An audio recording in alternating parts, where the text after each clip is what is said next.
nagagawa nating kasalanan. Ano nga ba ang kasalanan? Ano nga ba yung mga kasalanan natin sa buhay? Makasalanan ba tayong lahat?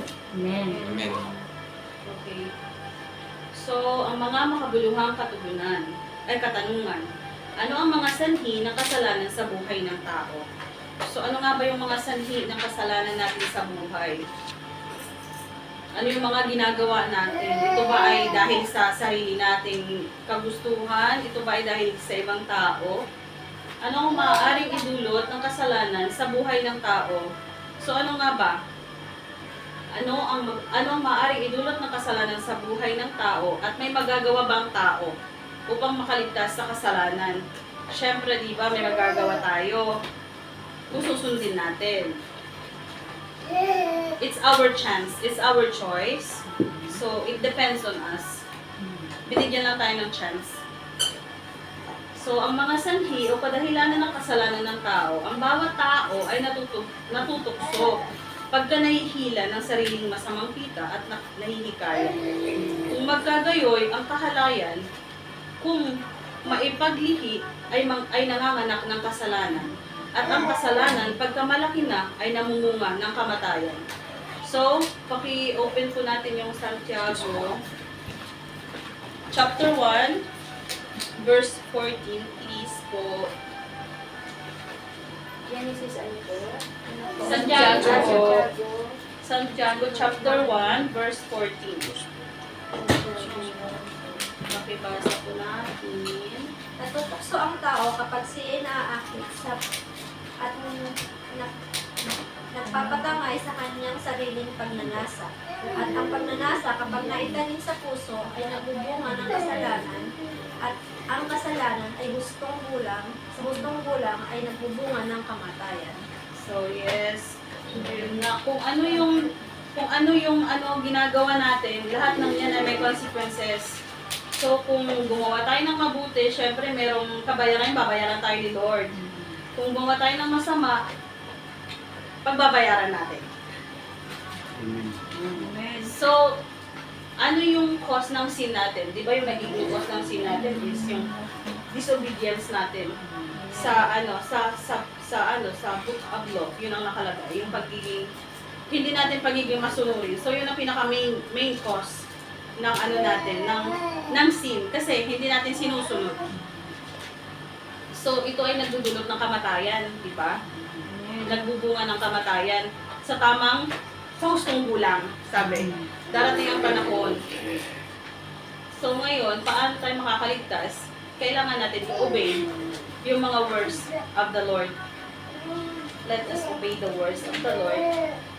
So may tatlong kategorya ng kasalanan na maaaring magawa ng tao. Ito ang tinatawag na ang pita ng laman, lust of the flesh, or yung sarili nating katawan. Ito yung pangalawa, yung lust of the eyes, at ang pangatlo ay ang pride of life. So, yung lust of the flesh, ito ay ito yung desire natin to do the wrong things. Ito kasi yung katawan natin. So, this is our flesh. Ito yung mawawala. Pag mamatay na tayo, ito yung may iwan, yung flesh. Yung spirit natin ay aalis, diba? Hihiwalay sa ating flesh. So, yung flesh natin, dito tayo nagkakasala sa lust of the flesh kasi ito yung yung flesh, it is opposed to the Holy Spirit. Kung ano yung gusto ng flesh natin, iba yung gusto ng Holy Spirit. So magkaiba. Kung gusto ng flesh natin ay matulog. Yung gusto ng flesh natin ay matulog, pero yung gusto ng Holy Spirit natin ay mag-devotion, di ba? So talagang magkaiba sila. Kung ano yung gusto ng flesh natin, iba yung Holy Spirit. So, syempre, mas gugustuhin natin yung sundin yung Holy Spirit, di ba? Kaysa sa lust of the flesh. Pero, it's your decision. Pero syempre, kahit anong decision nyo. Pero syempre, mas maganda kung talagang dito nananaig yung Holy Spirit. Kasi yung Holy Spirit, dito siya sa side ng Lord. Tapos yung flesh, dito siya sa side ng world. Which is yung mundo. Kung anong meron sa mundo, yun ang sinusunod ng flesh natin eh.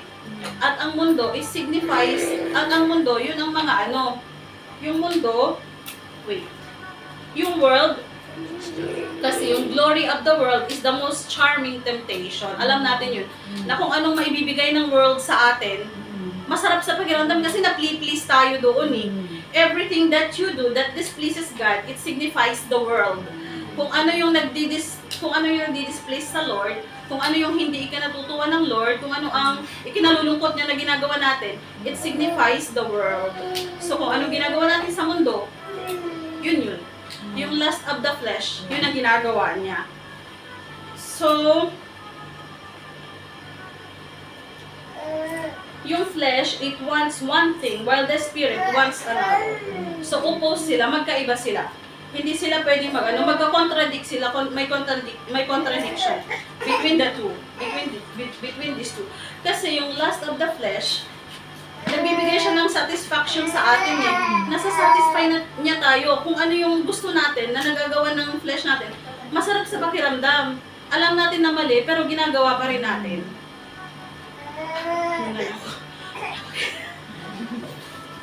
Tuloy ba ba? Tapos, ito, yung mga ano. Tapos, yung ano naman, yung fruit of the Holy Spirit, yung opposite ng flesh natin, is everything, yun ang opposite ng ano, yung fruit of the Holy Spirit is everything that is opposite to the flesh. Yung love, yung joy, yung peace, yung patience, yung kindness, goodness, faithfulness, tsaka yung self-control. Yun. So, ano yung mga examples ng ano? Ng lust of the flesh. Narito yung katakawan. Oh my God! Grabe siya! Tinuturuan niya ako! Amen. So, ito yung ano, yung sample ng ano, yung lust of the flesh. So, syempre, di ba, kailangan natin alagaan yung sarili natin. So, kung kain tayo ng kain, wait lang. Hinalo ko nito, sinusuntok ako nito ah. So, kung matakaw tayo, syempre, it leads to ano, alam mo yun, sickness, it leads to mga sakit. So, kailangan natin alagaan talaga yung sarili natin. So, gluttony, di ba? Gluttony ba? Gluttony, di ba? So, yun ang dinadasal ko. Kasi, alam mo yun, talagang paghayaan mo yung flesh mo na magwagi, talagang it leads to ano eh, kamatayan talaga eh. So, kasama dito yung paglalasing, kung sino yung palainom, kung sino yung or ano yung kasama dito yung pagsisigarilyo, yung mga ganon. Siyempre, iba yung sinusunod mo. Nagiging alipin ka ng ano, ng flesh mo. Hindi ka nagiging alipin ng Lord, which is, ang gusto niya is for us to become His servant. Not to be the servant of the world, not to be the servant of our flesh. Hindi yung servant ng sarili natin, hindi yung sarili natin ang sinusunod natin. So kasama yung mga kalaswaan, sensualidad, immoralidad, pangangalunyap, yung mga porn kasama dyan.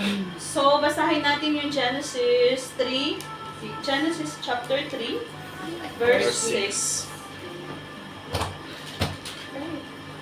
Ang punong kahoy ay napakaganda sa paningin ng babae at sa palagay niya ay masarap ang bunga nito. Naisip din niya na kahanga-hanga ang maging marunong, kaya't pumitas siya ng bunga at kumain ito. Binigyan niya ang kanyang asawa at kumain din ito.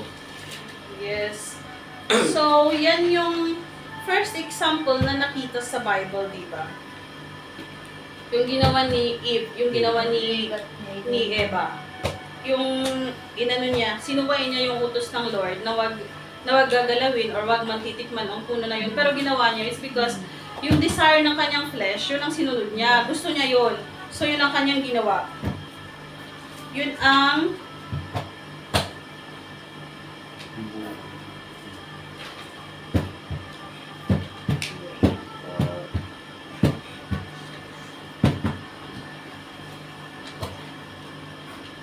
So, yung pinakaunang pagsuway is nangyari sa sa Garden of Eden. Doon siya nangyari. Kaya nagtuloy-tuloy na papunta sa atin yung mga sumunod na henerasyon. So, yung first example ng temptation, doon siya nangyari. Yung pag-disobey ni Eve. Ni Eve doon sa sa garden. Tapos, basahin natin yung kasunod. Yung Mateo 4, verse 6. Verse 6. Mateo 4. Verse 3. Verse- Verse 3. Verse Verse 3. 3. 6. Ba't Verse 3? 3. 3. Ay, Verse 3. ay, sorry. Oh, Mateo 4, verse 6. Ay, verse Mateo 3. Sorry, Verse sorry. Mateo 4, 3. Verse 3, 3. Dumating ang Diablo at sinabi sa kanya, kung ikaw ang anak ng Diyos, gawin mo ang tinapay ang mga bato Parehas ito. kasi dun sa isa. So, ito yung yung ginawa ng Diablo. Yung ginawa ng Diablo kay Eve, ginawa niya rin kay Lord. Yung ginawa niya rin kay Jesus. Kung ano yung ginawa niya kay Eve, ginawa niya kay Jesus. Si Eve is nagpatukso, pero si Jesus, syempre, tao siya. So, natukso siya, pero hindi niya hinayaan na manaig. Hindi niya hinayaan na manaig yung tukso. So, yung third po natin, yung kasunod natin, yung sa first John 2:16. Ang lahat ng nasa sanlibutan, ang pagnanasa ng laman, ang pagnanasa ng mga mata at ang pagmamalaki sa buhay na ito ay hindi nagmula sa Ama, kundi sa sanlibutan. Yes. So, yun ang sinasabi, na ang lust of the flesh is nanggagaling sa world. It is coming from the world. It is not coming from God. It's not coming from God. So, everything that comes from the world is not in Him. Lahat ng nanggagaling sa yung kagustuhan natin dito sa mundo is galing from the world. First John. Sa first Ayan. Thank you. So, ito tayo sa sa second category. Sa pangalawang kategorya na tayo, tatlo to. Ang bilis natin. Ang bilis natin. So, ito yung pita ng mata. So, this is the lust. Lust of the eyes. So, ano nga yung lust of the eyes? So, yung lust of the eyes, ito ay ang labis na paghanga na may kasamang paghahangad sa mga bagay na maaaring maging sanhi ng pagkalayo sa kalooban ng Diyos. So, eyes, yung ating mga mata ay makasalanan. Yung ating mga mata, it can be a fountain of life, purity, and inspiration. Pero pwede rin siyang maging instrument ng evil, yung ating mata. Pwede rin siyang magamit as instrument ng evil tsaka bad desires. Kasi kung ano yung nakikita natin, yun ang gusto natin. So, minsan kung ito kasi, siya selfish delights. Alam mo yung gusto ng ating mata, kung ano nakikita natin, gusto nating makuha yun. Minsan puno na yung drawer natin, gusto pa rin natin ng damit. Ito yung ito kasi, yung desires of the eyes can be described as perversion. Tapos, bad intention, selfish delights. Tsaka it includes the sight, mind, and imagination. Kung ano yung makita mo, nag-aano sa utak natin Tapos gagawin na hanggang sa gagawin na natin, nagmamanifest din sa buhay natin. So, kaya ingat-ingat po tayo sa malagi tayong mag-shades. Lagi tayong always guard our heart and our eyes. Focus lang. Alam mo yun, Ay, focus. Jesus. Focus tayo lagi. Kasi, otherwise, tayo Magawa ng kasalanan. Gaya sa sinasabi na dito may nabasa ko sa Peter, hindi dito. Sa Peter, 2 Peter 2:11, with eyes full of adultery, they never stop sinning. So, yung mata natin ay makasalanan talaga. kung ang tingin mo ay gano'n, talagang nagkakasala ka na eh. Sa tingin pa lang, alam na nakakasala ka na. Ano ito? First Peter. Peter. Second Peter 2, chapter 2, verse 14. So, yung mata natin ay nagkakasala na. Sige, papasa po natin yung second Peter. 14. Yes. Chapter 2, verse 14. Wala silang hinahanap. Wala silang hinahanap. Hindi ang pagkakataon. Pinakit. Sabi sa sa paggawa, makasalanan at tulad kanila ang pagkakasala. Ang may hina sila, ang sakit at sila isinumpa. Yun yung second Peter. So dito sa English, ang nakalagay, with eyes full of adultery, they never stop sinning. Ang sabi nila, the word look, yung salitang look, ay yung salitang tingin, it refers to the desires of the eyes. So, kung ang tingin mo with lust, alam mo yun, the first look is not sinful sa mga lalaki. Hindi lang para sa mga lalaki, di ba? Pag makakita tayo ng sexy or ng macho or ng guwapo, macho talaga or ng guwapo. Yung unang tingin daw yun, the first look is not sinful. But the second one is. So, pag tumingin ka ulit, ibig sabihin nagkasala ka na nun. Kasi, inano mo yung ano mo, yung desire mo eh, yung parang pinambigyan mo. So, kung may nakita ka na maganda, huwag ka nang tumingin ulit. Kasi ibig sabihin nun, nagkakasala ka. Paano pagtitingin kasi, tapos nag-admire ka lang. Nag-admire ako sa ano. Hindi na, kasi,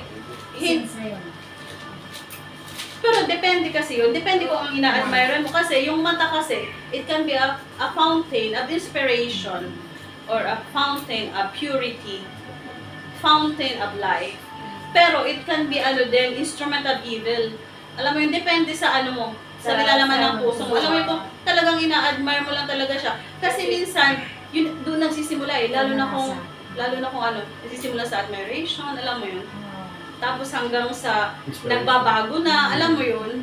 So doon siya nagsisimula. So kung alam nyo na, feeling nyo na it will lead you to temptation, rebuke nyo na agad. Yung parang, wag na. Lalo na kung same, magkaiba kayo ng gender, alam mo yun. Or di kaya meron kang gusto sa ganyan. Yung parang, yung mga makasasalanan yung same sex na ano. Yung mga ganun. So, dapat i-ano na natin yun. Kasi, yung second look kasi, nagpapasatisfy sa atin yun eh. Doon tayo nasasatisfy sa second look. Yung first look kasi parang kulang yan eh. So, parang gusto mo pang tingnan ulit. Pag second look, masasatisfy ka na dyan eh. Yung parang doon na magsisimula yung sin. Huwag na lang lumingon, mapariho tayo. Oo. Sinasatisfy niya yung ano, yung desire ng ating mind. Pero naliligo. Huwag na lumingon. Pero hindi lang yun doon nag-aano yung last of the eyes. Siyempre, may mga bagay rin na pinanggagalingan yan. Yung gaya ng ano, yung maling pagsamba sa mga Diyos-Diyosan. Hindi pwede yun. Siyempre, dati yung mga Catholic. Dati Catholic kami, di ba? So, ngayon, uuwi kami, bakasyon kami. Marami kami mga rebulto doon. Sinabi ko, paano kaya yun pag... Tinanong kasi namin kay Pastor, paano kung pag-uwi namin? Ayain kami kasi pag uuwi ko, inaaya ko ng papa ko na kaming lahat, yung family namin, magsisimba, sabay-sabay kaming lahat. So ngayon, sabi ko, paano ko kaya sasabihin na hindi na ako magsisimba? Kasi syempre, ayoko naman na masaktan sila papa. Pero ang sabi nga nila, yung hayaan mo na mapahiya yung tao, huwag mong hayaan na mapahiya ang Lord. Kung talagang diretso ka na, alam mo yun, kasi ipapaliwanag mo lang naman yan eh, mga magulang mo naman, pamilya mo yan, konting paliwanag lang, maiintindihan nila yan. Sa una, syempre, baka sasama yung loob, syempre kasi wala pa sila sa ganitong sitwasyon, so hindi pa nila masyadong maintindihan, hindi pa nila masyadong maano sa mga isip nila, sa mga utak nila. Sa puso nila, hindi pa nila matanggap, kasi syempre, ano sila, yung parang ano sila doon sa Catholic. Devoted sila doon. So, hindi pa nila matatanggap yun. Pero unti-unti, matatanggap din nila yun. Parang gaya sa atin, nung una nagsisimula tayo dito, syempre, May mga medyo may mga ibang reasons pa tayo bakit tayo nagpupunta rito. Iba pa yung reasons natin. Pero habang nagpapatuloy tayo, ang nagiging reason natin is the Lord, di ba? Habang nagpapatuloy tayo, siya na ang nagiging reason bakit tayo narito. Hindi na para dun sa mga reasons natin from before. Di ba? kay Lord na. Yes. So, yung yung idolatry, kasama din yan, yung pag-ano sa mga isang bagay na nilikha, gaya ngayon, trending si Barbie. So, pagkapi-kapi sa Barbie, pag-idol mo sa Barbie, syempre, ano yun? Isang ano na yun. Kasi nag-idol ka. Ang gusto ng Lord, siya lang ang pinupuri natin, siya lang ang aanuhin natin. Hindi yung iba or kung sino pa man because siya ay mapanibog kong Diyos. Ang ating Diyos ay mapanibog. So, gusto niya sa Kanya lang tayo. Ayaw niya na sa iba tayo. Kahit sa mag-asawa, gusto niya, siya yung manguna. Diba? Hindi yung asawa mo yung uunahin mo, kundi siya. Praise God. So, minsan kasi, yung lust of the eyes, nag-create kasi siya ng addiction. Nakaka-addict siya. So, nabibigay siya ng pleasure sa ating flesh. Alam niyo yung desire ng eyes natin, nakaka-addict. So, nagbibigay siya ng pleasure sa flesh natin. So, nagpo-connect talaga silang dalawa. Yung eyes, tsaka yung flesh, magka-connect yan. So, pag nasasatisfy natin yung mata natin, nasasatisfy din yung flesh natin. Konektado siya. Kasi, pinifed niya yung natin yung thoughts natin na magiging pleasurable, desirable, alam mo yun. Tapos, minsan, gina-justify pa natin yung mga sinful thought natin. Gina-justify natin na, siya, acceptable. Minsan, hindi naman siya nakasakit. Sabihin natin, gaya ng sinabi ng pastor natin na mga white lies, mga ganito, gina-justify natin, hindi naman namin yun, white lies, blue lies, sabi niya. Gina-justify natin na hindi naman natin ginawa. Minsan iniisip natin, kasi hindi pa natin ginawa, hindi pa tayo nagkasala, pero hindi pala. Sa isip pa lang natin, nagkakasala na tayo. So once na pumasok na siya sa isip natin, i-review na natin agad. Kasi, kung ano yung tinanim mo, sabi nga, kung ano yung itinanim mo dyan, talagang lumalaki siya. Para siyang lupang mataba. Na paglagyan mo ng tanim, talagang lalago. Lalago at lalago siya. At saka what's more, it keeps us from seeing the consequences that our behavior may bring to our own lives and to those that we love. Minsan naapektuhan yung mga mahal natin sa buhay, hindi na natin na mali na pala yung ginagawa natin kasi sinusunod natin kung ano yung gusto natin. 'Di ba? Convinced tayo na wala tayong kasalanan. Kasi wala tayong ginawa, harmless, wala tayong sinaksak. Wala tayong ginanon, pero sa isip natin, yung parang hindi mo siya sinuntok physically. Pero sa isip mo, sinusuntok mo siya, kinurse mo siya, sana ganito, sana yung iniisip mo ganon. So nagkakamali ka na, nagkakasala ka na sa isip mo pa lang. Minamanipulate niya yung utak natin. Tapos, nabasa natin yung Genesis 3:6, diba? Yung Mateo 4:8. Ano yung nakalagay sa Mateo? At katapos dinala siya ng diablo sa isang napakataas na bundok at ipinakita sa kanya ang lahat ng kaharian sa daigdig at ang karamihan ng mga ito. Ito yung kwento, yung ginawa ng evil kay Jesus. Kasi ito yung lust of the flesh, lust of the eyes na ginawa niya, pinakita niya yung kingdom, pinakita niya yung kingdom doon kay Jesus na may ibibigay daw kay Jesus yun. Pero yung pinakauna doon, yung lust of the flesh, ang tinukso niya kay Jesus about sa bread. Kasi si Jesus, nagpa-fasting dito ng 40 days and 40 nights. Nagpa-fasting siya dito. So inaano siya ng diablo na kumain siya, di ba? Inaano siya, na mag-ano siya ng bread. So yun ang yung last of the flesh na first na temptation ng diablo sa kanya, napagtagumpayan niya. Yung second, yung naman, yung sa kingdom na ibibigay yun sa kanya, magiging kay Jesus yun. Pero napagtagumpayan din ng Lord. Syempre, na-tempt siya, pero nakaya niya. Tapos, ano yung kasunod natin? First one. First 1, verse 2, 16. Parehas. Ay, parehas ng kanina. Tapos, ito yung natin.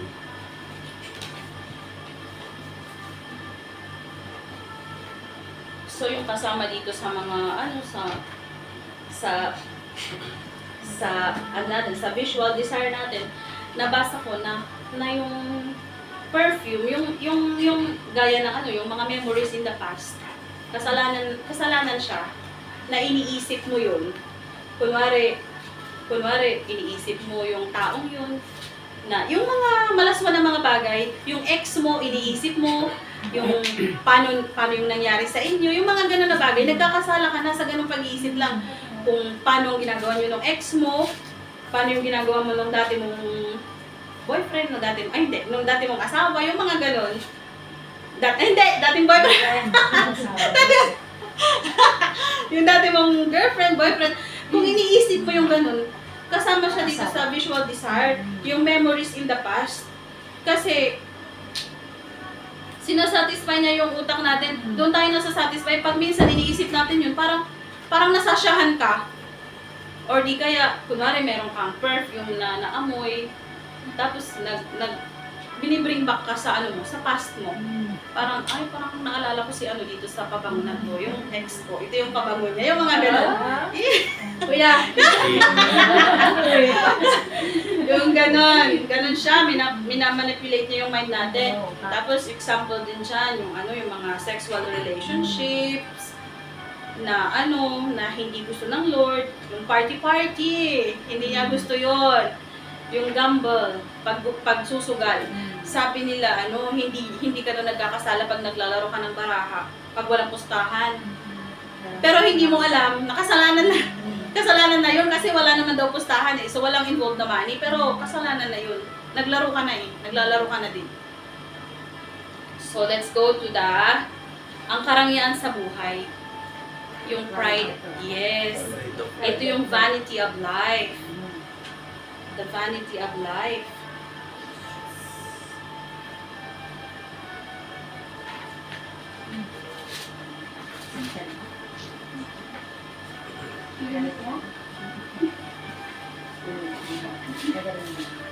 So ito yung pride of life. Ito ang pagmamalaki o pagmamalabis sa iba.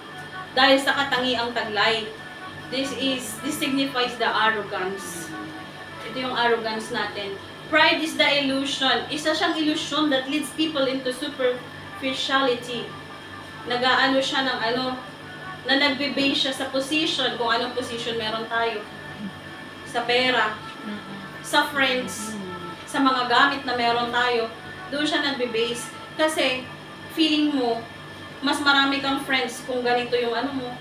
So, kung may sasakyan ka na ganito, kung meron kang damit na ganito, may bag ka na signature, so, meron kang mga friends na doon siya ito yung dito pumapasok yung pride. So, isa siyang illusion. It's just an illusion that leads people into sinning. Naglilid siya sa atin na magkasala tayo.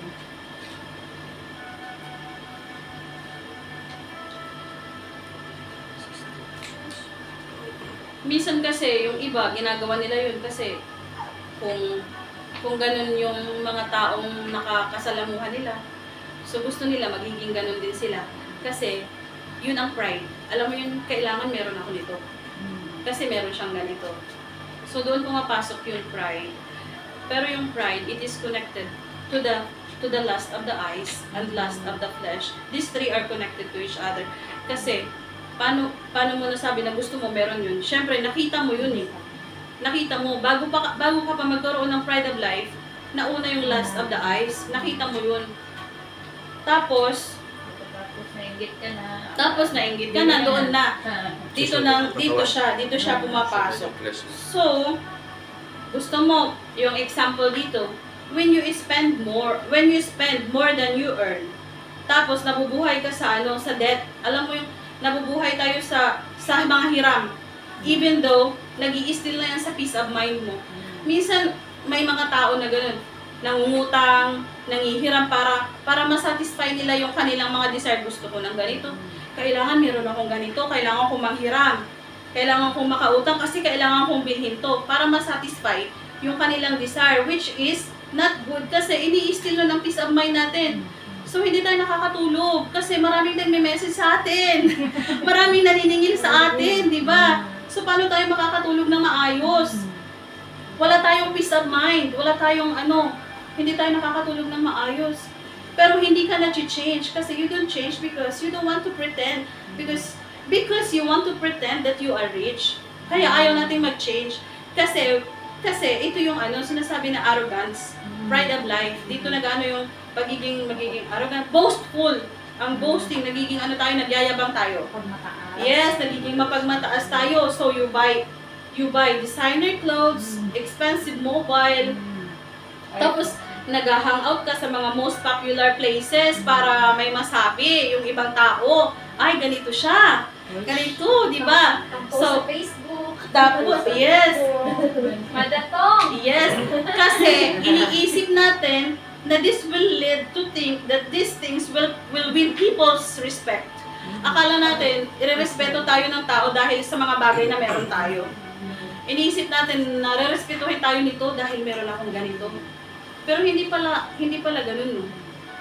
Kung wala ka pa sa Lord, yun ang isip mo. Pero kung nasa Lord ka na, hindi mo na iisipin ang ganung bagay. Alam mo yung minsan pag nasa Lord ka na, tas may makakausap ka na ganung tao, hindi mo, kunwari meron kang nasakyan na Uber, tapos yung nasakyan mo, ganito, nagkikwento siya ng mga ganito, ay meron ka akong ganito, mga ganito. So ikaw, syempre, alam mo na, yung tungkol sa ganito, hindi ka na magsasalita. Pero dati nung hindi mo pa alam, yung driver sa Uber magkikwento, ikaw rin, wala ka sa lolo ko. Ganito rin ako yung ganito. Di ba? Ganun tayo. Talaga makikipaglaban tayo. Kung ano yung Pero ngayon, we are not that person anymore. We are a new life. We are renewed. Alam mo yun? Yung sinasabi, Yes. yung sinasabi ko na lahat alam niya. Yung pag may sinabi ka, ay, oo, yung ganito. Yes. Meron Meron ka, talagang may rason ka, meron kang So,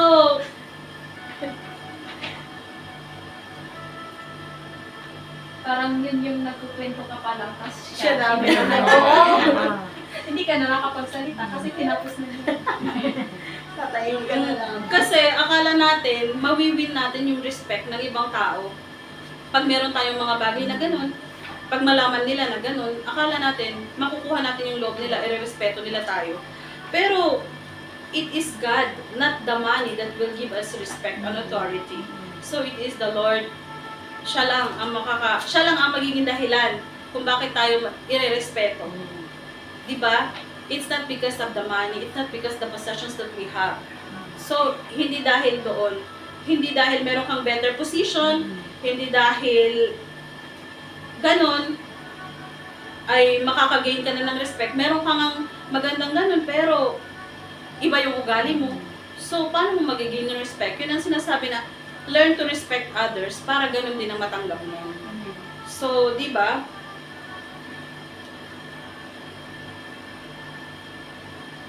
Okay. So, ay, nabasa na natin to.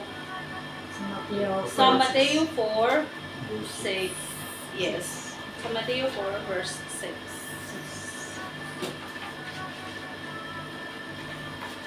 Sinabi nito sa kanya, kung ikaw ang anak ng Diyos, magpatihulog ka, sapagkat nasusulat sa kanyang mga anghel, ikay itatagubilin, at sa kanilang mga kamay, ikay aalalayan, nang sa mga bato, paamoy hindi masaktan.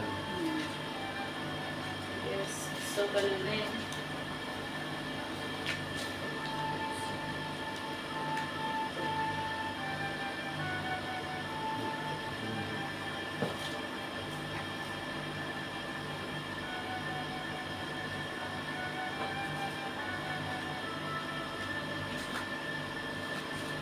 So kung ikaw talaga ay masasabi mo na anak ka ng Diyos, talagang susundin mo siya eh. Doon ka na sa Kanya.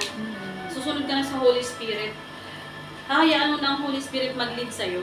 Hindi mo na hayaan na yung world ang mag-lead sa'yo.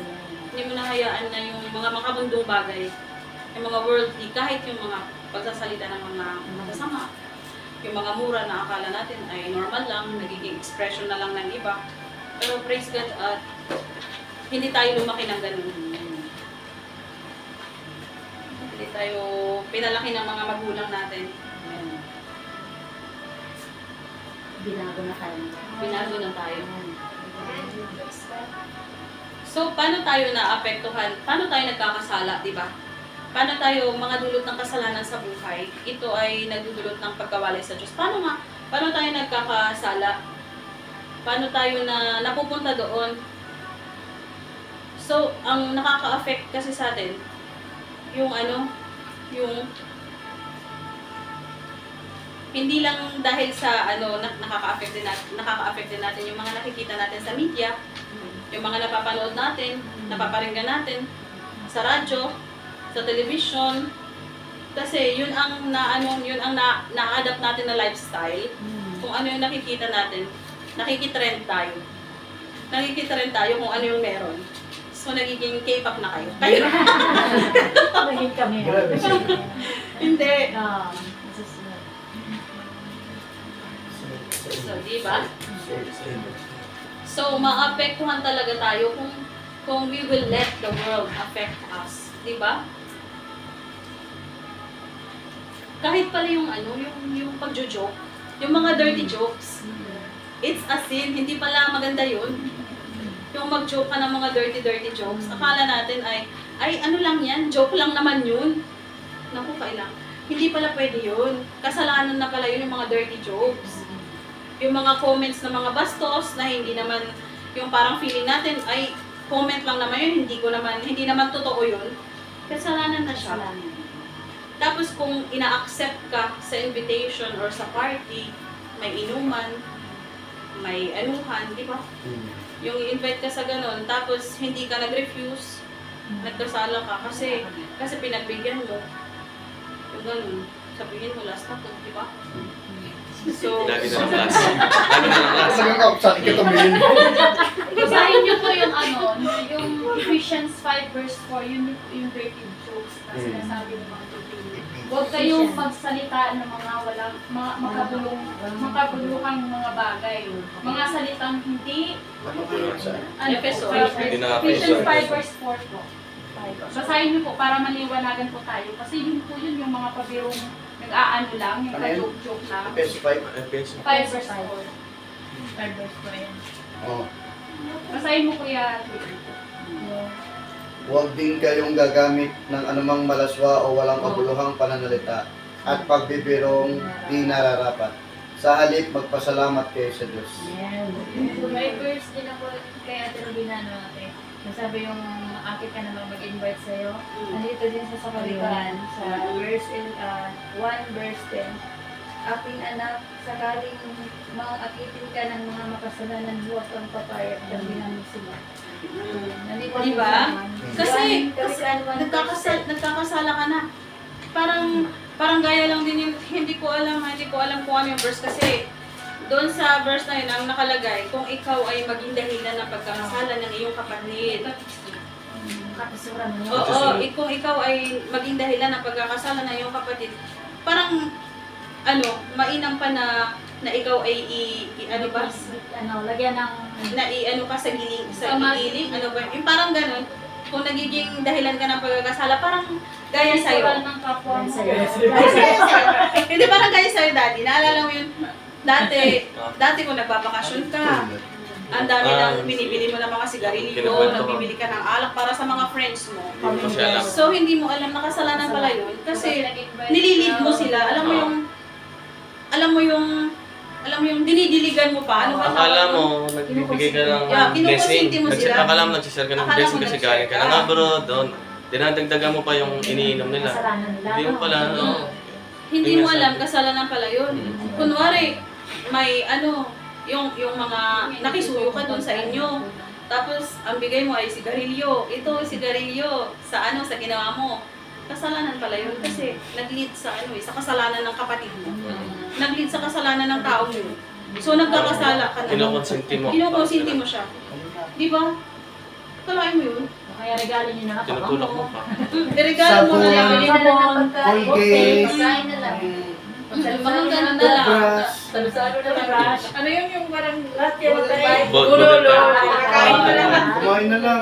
Ganun na lang. Kaso, pag magugulol kayo, baka mapasok kayo dun sa gluttony. Kasalanan din siya. Pero kailangan ko lang soft drinks. Ano na ako? Oo. 4 kg na wala. nabawas sa 4 kg. Water na lang. Wala na. Water na lang. oo. Ganun Water, siya. juice. therapy. Oo. Ayan. So, yung mga sample din yung mga ungodly na relationships. Yung hindi, walang basbas ng Lord. Yung walang blessing ng Lord. Hindi siya, hindi siya kasalanan siya. Yung walang blessing ng Lord na relationship, yung excess na pag-inom ng alcohol, yung deception kasi nagpo-produce siya ng sickness. Yung pag-iinom ng alcohol, hindi pala maganda kasi nagpo-produce siya ng sickness sa atin ng mga disease. Tapos, ngayon, ang dulot ng kasalanan sa buhay ng tao, Isaiah 59:2.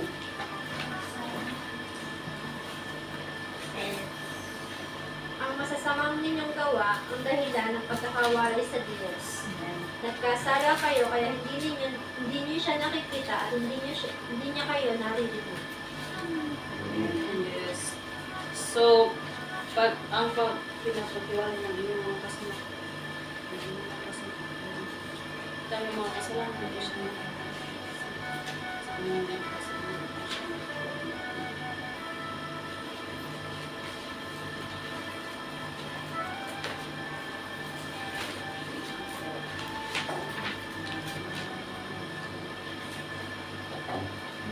Sa Isaiah hindi ko hindi ko siya may Isaiah 69 verse 2.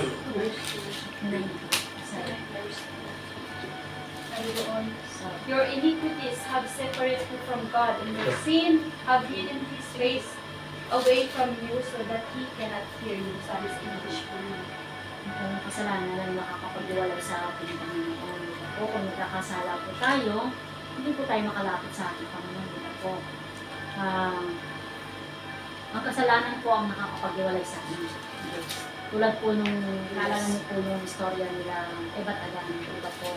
Nawalay po sila sa Panginoon dahil po sa kasalanan. Ano po yung kasalanan nila? Disobedience. Iba po. Hindi po sila makalapit sa Panginoon dahil po nagkasala sila. Iba po. Doon po nila nalaman na sila ubad. Sila po'y, kasi nagnanais po sila na makain po yun para magkaroon sila ng makapangyarihan sa Panginoon. Ito po. Yun po yung sinabi ni Satan. Ito po na kainin nyo yan, magkakaroon kayo ng mas igit sa Panginoon. Kaya nga po yun, yung nakain na po nila yun po yung kasalanan na ninais po nilang mas marunong po sila sa Panginoon. Kaya po tayo, kapag tayo po nakakagawa ng kasalanan, talaga tumuray po tayo sa Panginoon. Hindi po tayo nakakalapit ng matuloy po. Saka lahat po ng mga kaibigan po natin, kahit na anong pa pong pray nyo ng pray, ibig po kayo ng sa Panginoon, kung ang may ginagawa po kayong kasalanan na hindi kalooban ng Diyos, hindi po niya ibibigay. Halimbawa, ako, si Kuya, di ba po tatay, yung anak niya may kasalanan. Humihiling ng tayo gusto ko ng ganito, may kasalanan. Hindi konsentidor ang ating Ama. Di ba po? Hindi po konsentidor. Kaya po ang ating Diyos ay hindi konsentidor. Sa mga nagkakasala, hindi niya po binibigyan ng pabor. Di ba po? Binibigyan niya po ng consequence. Yun po. Consequence. Di ba po? Ang mga taong sumusunod sa Kanya, magdasal sila ng nais po nila. Kahit hindi pa po sila nagdadasal, alam na po ng Panginoon ng nasa puso, binibigyan. Yun po yun. Yun po yung kasalanan na ang kasalanan ay nakakapagpaiwalay sa atin sa Panginoon. Yun po. Tingnan natin sa awit 107. 17.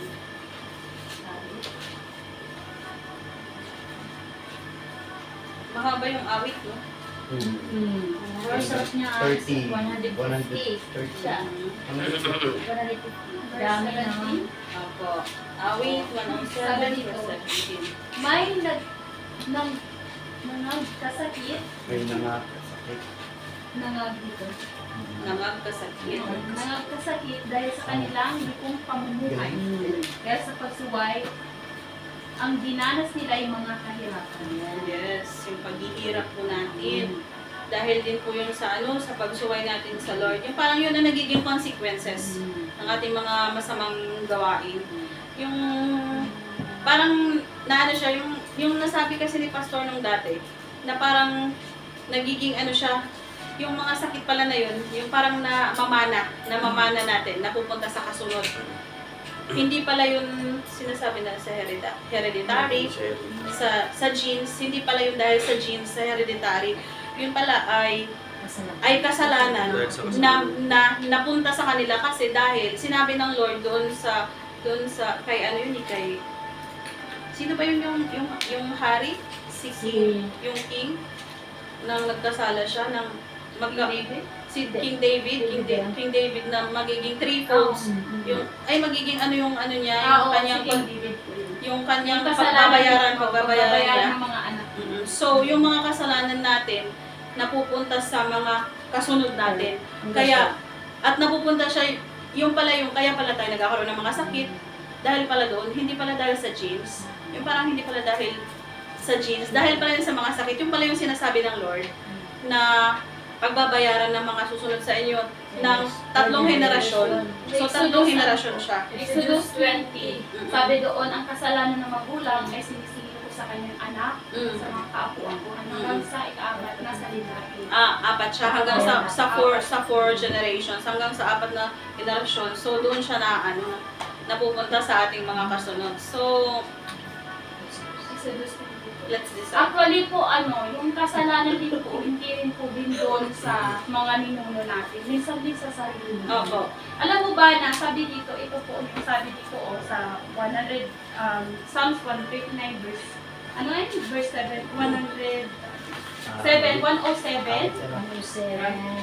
verse 17. Sabi po dito na, basahin po ito ulit.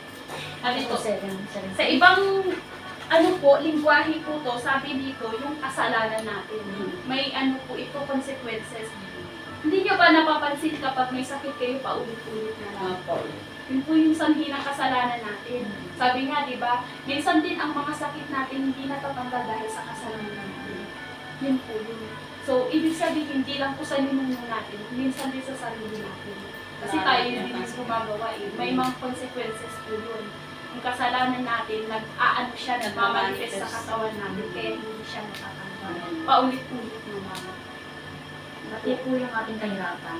Pati yung paghihirap natin sa buhay na dinadanas, siya, Sa kasalanan. sa kasalanan. Dahil sa kasalanan kaya tayo naghihirap ng galing. So, tingnan natin ang kabayaran ng kasalanan. Diba, ang kabayaran ng kasalanan ay kamatayan. Ito yung natin sa church. Kung lagi natin ibinababa na salita sa Roma 6:23 na ang kabayaran ng kasalanan ay kamatayan. Yung consequences, ito talaga. So, yung 1:3:18.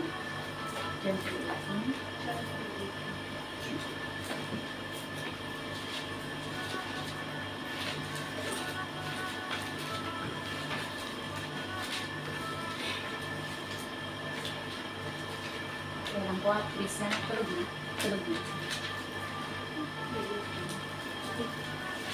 Mga anak, huwag tayong magmahal sa pamamagitan ng salita lamang, kundi patunayan natin ito sa pamamagitan ng gawa. 1:3:18. Hindi hinahatulan ng parusa ang sumasampalataya sa anak. Ngunit hinahatulan mo na ang hindi sumasampalataya, sapagkat hindi siya sumasampalataya sa kaisa-isang anak mo. First one Yes. pala yun. So, yung lahat ng yung pag hindi tayo sumusunod, talagang yun nga, lahat may consequences, lahat may kabayaran.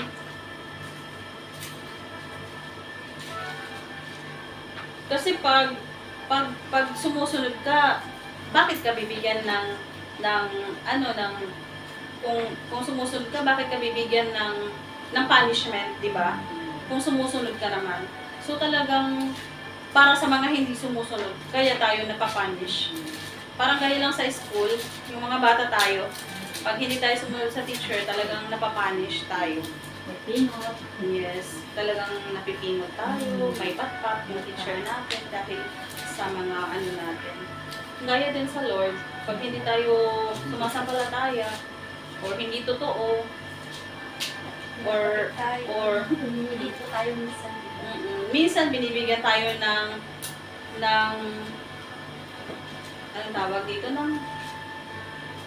yung tawag dito yung nag-i-struggle kayo, minsan binibigyan ka ng problema para malutas ng trials, binibigyan na tayo ng trials para malutas natin, kasi kung tunay talagang bibigyan ka niyan ng makakaya mo na trials. Hindi ka niya Iiwan. Either sabi nga doon, pagbigyan ka ng Lord ng trial, either tinuturuan ka niyang lumipad, di ba? Either tinuturuan ka niya kung paano lumipad, or either sinusubukan ka niya. Kahit nga, di ba, sumasampalataya tayo sa Kanya. Pero binibigyan pa rin tayo ng trials para masubukin lalo yung pananampalataya natin sa Kanya. Kung ihuhulog ka daw niya, or either mahuhulog ka sa Para makalipad ka, or papatihulog ka na lang. Di ba? Basahin niyo po sa James chapter 1 verse 2, sabi dito, mga kapatid, magkalak kayo kapag kayo dumaranas ng iba't ibang uri ng pagsubok. Dahil dapat ninyong malaman ng nagiging matatag ang inyong pananampalataya sa pamamagitan ng mga pagsubok. Yes. Dito yung nasabi. Doon tayo tumatatag sa mga ano natin, sa mga trials natin. Doon tayo mas natututo. Doon tayo mas napapalapit. Pero minsan yung iba kasi pag nasa trials, Tapos kulang ang faith in Lord. More ka pa nga malugod. dapat the more na kung may trials tayo, the more nalalapit tayo sa apoy, sa baga, kasi yun ang sa atin, yung magpapalakas sa atin, yung mga kasamahan natin. Kasi pag wala, kung may pagsubok ka, tapos lalayo ka pa, talagang mawawala yung baga mo. Lalo masyado magulo yung isip mo na Lalo masyado nagugulo. ka nag-aano sa sarili mong kakayahan, di ba? Nagdidesisyon ka na para sa sarili mo. Hindi mo na tinatanong, Lord, ito ba yung kaloob mo sa akin? Kung ito yung decision mo, Lord, kung ito yung plano mo para sa akin, hindi mo na natatanong yun. Yung sinusunod mo na kung ano yung gusto mo. Kung ano na gusto ko ng ganito. Yung mga ganun na. Lalo na kung meron tayong mga trials, doon talagang mas nasusubok ang faith natin. Kung paano tayo humarap sa Lord kung nasa trial tayo. So, kung ganun tayo humarap sa Kanya, or kung iiwas tayo pag may pagsubok, diba? Lalo tayong malulugmok. Parang lalong mahirap para sa atin. Kasi kung kahit may trials ka, pero yung puso mo nandun pa rin sa Lord, meron ka pa rin peace of mind, alam mo yun, yung parang kahit may problema ka na, yung parang kahit may pagsubok ka na pinagdaraanan, alam mo na may solusyon. Alam mo, ang lagi mong isipin, ginagawa ng Lord to, meron siyang reason kung bakit niya ginagawa to. Yun na lagi ang napasok sa isip mo eh. May reason to bakit nangyayari to. At saka kaya. At siya kakaya to, may reason to bakit nangyayari sa akin to. Hindi gaya dati na bakit nangyayari yung sa akin to, puro na lang problema, puro na lang pagsubok. Ganon ang dinadaing natin. Ngayon, ang dinadaing na natin ay may reason to kung bakit nangyayari sa akin. May natutunan din po ako dyan. Ang natin, parang gusto mo nga mag-thank you in advance eh. Alam mo kasi ang bawat pagsubok may kakibat na pagpapala. Kaya ito na naman yung pagsubok. Dapat magalak ka. Sabihin mo, Lord, thank you in advance, Lord. Alam ko po, kakayanin ko to. Alam ko po, pagkatapos po nito, may pagpapala. Amen. Pagkatapos ng ulan, may araw. Para mapalakas pa ng loob mo. Sabihin mo lang na ganun lagi. Sabi na nga po ng diba, ng 1 Corinthians 10 verse 13 na wala pang pagsubok na pinapahintulutan ng Diyos sa ating Amen. Sa bawat pagsubok. Sabi dito, alam mo ba sa English ng James chapter 1 verse 2 na ang sa English po yung take every opportunity opportunity kapag tayo dumadanas ng pagsubok. Kasi oportunidad yun eh. Ikaw nagkakaroon ng pagsubok, bihira lang yung makakalagpas ng mga pagsubok. Yung iba nagsusuicide dahil hindi nila kaya. Pero tayo kasi tinutulungan tayo ng Lord. So ibig sabihin, sabi nga ni Kuya, kung may pagsubok, may kaakitot na pagpapala. Huwag kang tumingin sa pagsubok, tumingin ka na lang sa Lumasa pagpapala. pagpapala para lumakas pa yung loob mo. Encourage mo sa sarili mo. Encourage mo sa sarili mo.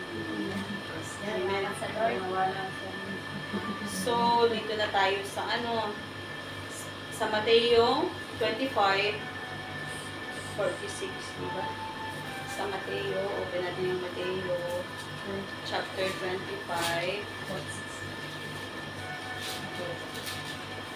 Itinaboy ang mga ito sa kaparusahang walang hanggan. Ngunit ang mga matuwid ay pupunta sa buhay na walang hanggan. Amen. So, alam na natin. Alam na natin kung anong gagawin natin. Alam na natin ang tama at mali. Amen. Pero, nasa inyo kung anong gagawin nyo. Yung desisyon, nasa inyo yun. Kasi hindi naman kami ang magdedesisyon para sa inyo. Kayo pa rin ang magdedesisyon para sa sarili nyo. Pero alam nyo na yung tama at mali. Diba? Sabi nga po, di ba po, kung gusto mo magpakasama ka. Kung gusto mo magpakabuti, magpakabuti. Pumili ka lang. In short, bahala na kayo, matanda na kayo. Yung dati, yung ano natin yan, yung dating yan pa tayo, di ba po, yung matanda na kayo. Pero sa ano natin Panginoon, di ba, kung gusto mo magpakasama ka. Pero ang mapupuntahan mo, sa kamatayan wala naman yan, di ba? Pero yung pag nagpakabuti ka at sumunod ka sa kalooban ng Panginoon, Buhay na walang buhay na walang yan. Amen. Huwag tayong magiging baby Christian dahil hindi na tayo baby. Mga leader na tayo. Sabi nga na puro Bible to kasi more on biblical po tayo eh. 1 Corinthians 14 verse 20, huwag daw tayo mag-iisip bata. Opo. Sabi doon dapat maging matatanda daw tayo sa ating pagkunawa. Kasi hindi na tayo baby eh. Tigulang na tayo. Opo. Diba? Opo yun. Yung baby, di ba, ginagatas pa, pinapaalahan pa. Eh, tayo yung mga matatanda na tayo eh. Dapat yung pinapakain sa atin yung mga beef na, yung mga meats na, di ba po? Lalong tumatag, lalong lumakas. Mas lalong lumakas. Tumatag. Gulay, beef. Ibig sabihin nun, mga salita ng Panginoon para tayo tumatag sa mga pagsubok. Amen. So, ito yung dito na tayo sa moral at spiritual na kalagayan ng mga tao. Sa Genesis 6:5. Ayan natin yung Genesis. Genesis, 6:5. First verse. nakita ni Yahweh na laganap na ang kasamaan ng tao sa daigdig at puro kasamaan na lamang ang palaging nasa isip nito. Yun, kasi ganun talaga, nasa world tayo. Talagang hindi maiiwasan yun. Narito tayo sa world. We are in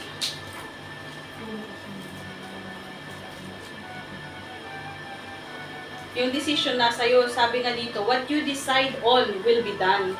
So yung decision mo pa rin yung what you decide on will be done, and light will shine on your ways.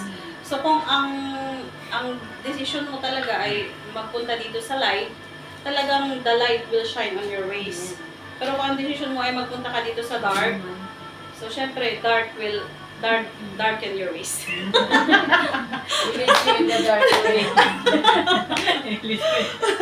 Thank you, Sis Grace.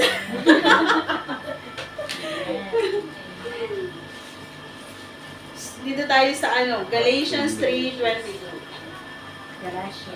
Tagalog. Galatia. Gala. What is that?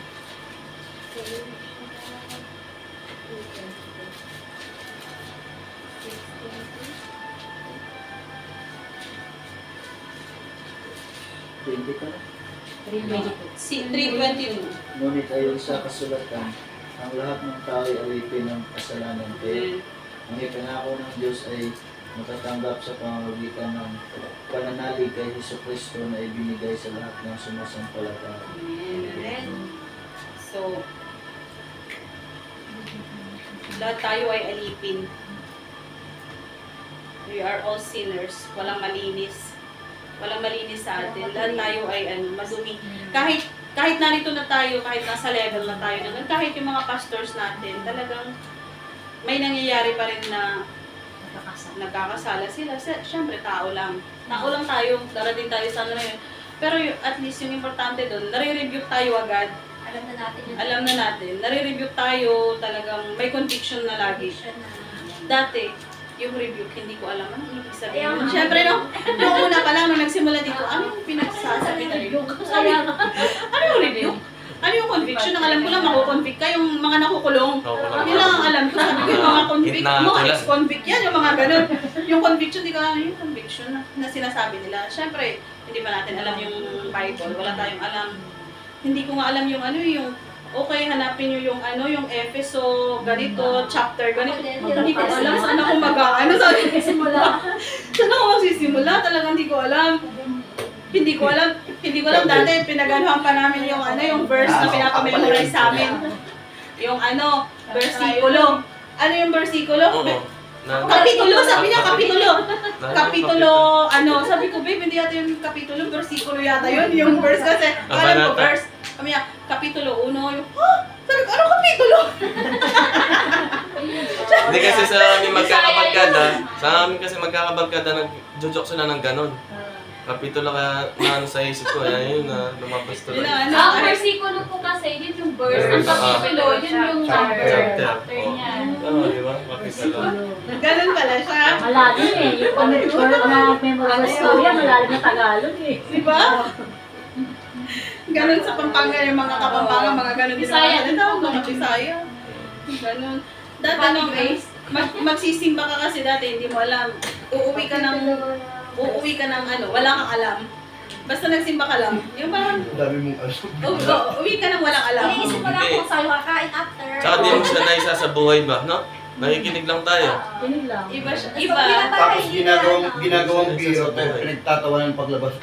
Relate ka dun sa sinabi ko, di tara, ito tayo dito. Sabi nga doon, diba, yung dating tayo Katoliko, yung dating ano natin, simba ulit. Simba, Simba ulit. okay ka. Pero pag umuwi ka na, wala na, diba? Pero kahit naman si Auntie, di ba si Auntie Christian? Praise God, umabot. Kaya ko sino? Natakot ako. Wow, for mayor, for mayor. Miss Family, oh Praise God, nakabot si Kuya. Yan na, okay. Mag-closing prayer na po tayo. Ay, dumating lang. Akala ko totoo. Gusto pa naman sana ako sabihin. Ay, wala Amen. Oh, di ba? Pero kahit naman si Auntie, sinasabi rin ni Auntie na ano, Mami, iba talaga yung ano niyo, yung sa inyo, yung sa atin, iba talaga yung Loring. Hindi siya gaya sa kanila. Sa kanila, sisimba sila. Although, syempre, tumatagos rin sa puso nila. Kasi Christian, ganun naman ang Christian, di ba? Talaga, yung mga binababa na salita, mga tagos sa puso, naiintindihan natin, naiintindihan nila. Pero yung sa atin, iba kasi lahat tayo pinaprocess. Alam mo yung lahat tayo, magiging pastor, pastora. Amen? Lahat tayo pinaprocess, kaya tayo ganito. Pastor. Kasi magiging ganun tayo one day, di ba? Looking forward, Pastor. Hindi tayo tagapakinig lang. Yung parang hindi lang tayo upo para makinig. Kaya nga yung ano Diba? natin, yung mission natin to make every believer a leaders of leaders. Amen. Amen. Yun po yung ano natin. Kailangan paangatan po tayo, hindi pa hilahan. Amen. Bababa. Kailangan may unity talaga ng tataas tayo. Kasi one day, kaya nga tayo sinasabihan na lagi na ikaw magtuturo. Kasi kailangan ma-equip mo na natin. Iba po. Yun ang sinasabi natin. Sabi niya, Mami, gusto ko yung sa inyo kasi talagang lahat kayo, talagang lahat kayo hinahasa. Walang maiiwan. Yung parang lahat kayo hinahasa. Kami kasi, makikinig lang. After nun, wala na. Kung sino yung nag-worship, yun din ang mag-worship. Parang isa lang yung nagtuturo sa kanila. Magtuturo, Isa lang yung pala na magtuturo. Isa lang yung kumakanta. Yung- Parang isang grupo oo, lang. ganun lang. At saka po yung sa atin, hindi po natin tinataas yung churches natin. Kundi yung sinusunod lang po natin yung Matthew 28 verse 9 to 20, therefore go and make disciples. Amen. Yun po yun yung command kasi ng Lord dun. Hindi po sa pagalingan, kundi pa-equip po. Kasi kaya yung mga pastor natin talagang todo ano talaga sila, support sila tayo sa atin kasi kasi kailangan talaga matuto tayo. Kasi tayo din yung gagawa nun eh. Tayo yung magkakain sa labas, di ba po? Oo, kaya ang sarap na may ganitong family, di ba? Thank you, Lord, for this family. Ang sarap talaga. Nakita nila auntie, yung mga, yung sinasabuhay natin. Nakikita niya, kaya ano. Si auntie, gusto niya, kasi hindi niya maintindihan. Gusto nga daw Mahirap matutong Mahirap mag-explain, auntie. Mahirap. Explain ka. Mahirap talaga mag-explain kasi kahit yung bird ay bud. Ultimo bird, magiging bud. Pati si si Bimbi, anong salita na? Bud. Bimbi, bird. Actually po, may testimony po ako sa hindi po sa church natin ha. Kasi may inimbitahan po ako. Tapos itong naimbitahan ko na to, nakapag-encounter naman. So ang sabi niya sa akin, ang sarap sa feeling, sabi niya. Kasi nung pumasok ako sa church niyo, sabi niya, talagang nararamdaman ko yung presensya ng Panginoon. So sinabi ko to kay tatay, tapos sabi niya tatay, praise God. So, pero hindi po yun sa church, kundi si Lord talaga, yung Holy Spirit talaga, na nag-dwell sa church natin at saka sa buhay ng bawat isa. Kasi nakikita mo yung pagbabago ng bawat isa, di ba? Kahit ako siguro kung ako, di ba, sasabihin nila na sa church lang yan, pero hindi kasi, nandito ako sa Lorin na to kasi nandito ko nakilala si Lord, nandito na bago yung buhay. Amen, di Ako ba? talaga yun. May isa po ngang isang tao na sabi po kasi nila, kulto daw to. Isa pong pastor yun, kulto daw tong Lorini. Kasi sinabihan, alam mo yung persecuting gano'n. Sinabihan po na ang Lorini ay isang kulto. Kasi di ba tayo na tawag dito na declaration. So ang ano po nila doon, parang kulto daw. So sabi po ng isang pastor, kahit na kulto to, dito pa rin ako kasi dito na bago yung buhay ko sa kulto na to. Di ba po? Napakasarap pakinggan kasi nababago yung buhay natin. Kasi hindi lamang po sa kundi talaga yung Holy Spirit na nangingilos sa buhay ng bawat Nababago isa. na ngayon. Alam mo yung konting bagay talagang umiiyak ka na. Parang ang bilis mo nang umiyak. Lumambot na yung puso mo na talagang Yung dati, ang sama-sama mo, siguro walang tao makakapagbago sa'yo. Pero nung umattend ka, Nakilala mo si Jesus. nakilala mo si Lord, nag-attend ka, nagpapatuloy ka, hindi mo alam na unti-unti ka nang nagbabago. Sabi ko nga ni nanay sa akin, Paul, ang laki ng pinagbago mo, sabi ni nanay sa akin. Kasi nga dati, di ba, pahil-hil pa ako, punta ng church, may make-up pa ako, lasing pa ako, di ba? Punta ako ng church, nasisimba ako, lasing ako. Pero grabe talaga yung panghihilos ni Lord sa akin na ngayon, wala talaga, parang pinandidirian ko na yung mga bagay na gano'n. Di ba? habang unti-unti mong binabasa, di ba? Yung mga nababasa mo na mga salita ng Lord, talagang nag-aano sa'yo, ay, ayaw mo nang gawin to. Talagang maano mo. Kaya kaya di ba, kaya ngayon ang inaano nila sa atin na lagi mag-devotion nila, Pastora, na minsan sumasablay, syempre, minsan talagang natatalo pa rin, talagang ganun. Matatalo pa rin tayo, sasablay pa rin tayo, pero lahat talaga may purpose. Lahat ng ginagawa nila Pastora, may purpose talaga para sa atin. Kasi habang binabasa natin, mas marami tayong natututunan, mas maraming times na nare-review tayo lagi, nakukonflict tayo lagi, pag nabasa natin yung salitang yun. Alam mo, parang ganito, di ba? Tsaka lahat po ay process. Wala pong madali, lahat po ay process. Sabi nga ng isang pastor niya, pwede kang lumapit sa Diyos na gumagawa ka ng kasalanan. Pwede kang, kasi si Lord, di ba, sabi niya, lahat ng malapit sa Kanya, hindi itatabi ng Panginoon. Pero, sabi ng Lord, ang mga lumalapit sa Kanya, sabi ng Panginoon na pwede kang lumapit sa Panginoon na gumagawa ka ng sexual immorality, nanginginom ka, naninigarilyo ka, tatanggapin ka ni Lord, pero hindi hakayaan ni Lord na magpapatuloy ka na ganyan. Pero don't stop seeking God. Huwag kang mag-stop na magsimba kasi doon ka nababago eh. So kung alam mo na yung Lord, gumagawa ako ng kasalanan, hindi na ako magsisimba. Hindi ka na nga perfecto kasi hindi ka pa magsisimba. Paano ka magbabago? Di ba po? Yun po yun. Salamat sa Lord. Thank you, Lord. Re-rebuke din ako. Meron pang iba, may mga iba pang reference. Awit 53:3 sa awit.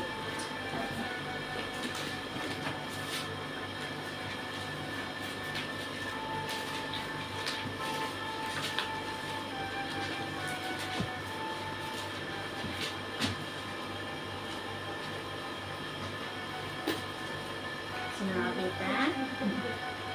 Ngunit kahit isa ni isang mabuti ay walang nakikita, lahat ay lumayo at naging masama lahat sa kanila. So, ito ngayong kasamaan ng tao, di ba? Lahat ng hindi sumusunod, lahat ng masasama talagang napapalayo.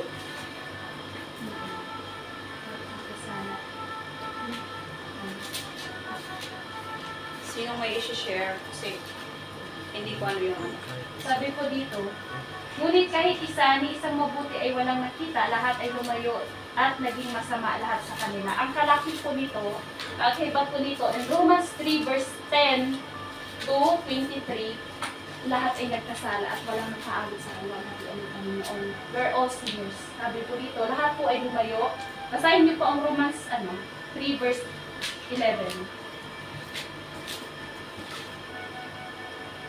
10 to 11 to 23. Sabi dito, ayon sa nasusulat, walang matuwid, wala kahit isa. Walang nakakunawa, walang naghahanap sa Diyos, ang lahat ay lumihis ng landas at nagpakasama. Walang gumawa ng mabuti, wala kahit isa. Parang bukas na libingan ang kanilang lalamunang pananalita, nila'y pawang panlilin lang. Ang labi nila'y may kamandag na ahas. Puno ng pagmumura at masakit na salita ang kanilang bibig. Wala silang atubili sa pagpatay ng kapwa. Parang dinaanan ng salot ang kanilang madadaanan. Hindi nila alam ang daan ng kapayapaan. Hindi sila marunong matakot sa Diyos. Alam natin na anumang sinasabi ng kautusan ay sinasabi sa mga nasasakop ito upang walang maidahilan ang sinuman, at dahil dito'y mananagot ang lahat sa Diyos. Walang taong mapapawalang sala sa paningin ng Diyos sa pamagitan ng pagsunod ng kautusan, sapagkat ang ginagawa ng kautusan ay ipaalam sa tao na siya'y nagkasala. Ngunit, ngayon mahayag na kung paanong ginawang matuwid ng Diyos ang tao, ito'y hindi sa pamamagitan ng kautusan, bagaman ang kautusan at ang mga propeta ang nagpapatuo tungkol dito. Ginawang matuwid ng Diyos ang lahat sa pamamagitan ng kanilang pananampalataya kay Jesucristo. Walang pagkakaiba ang mga tao. Sabi ko sa 23, sapagkat lahat ay nagkasala at walang sinumang nakaabot sa kaluwalhatian ng Diyos. So, we're all sinners.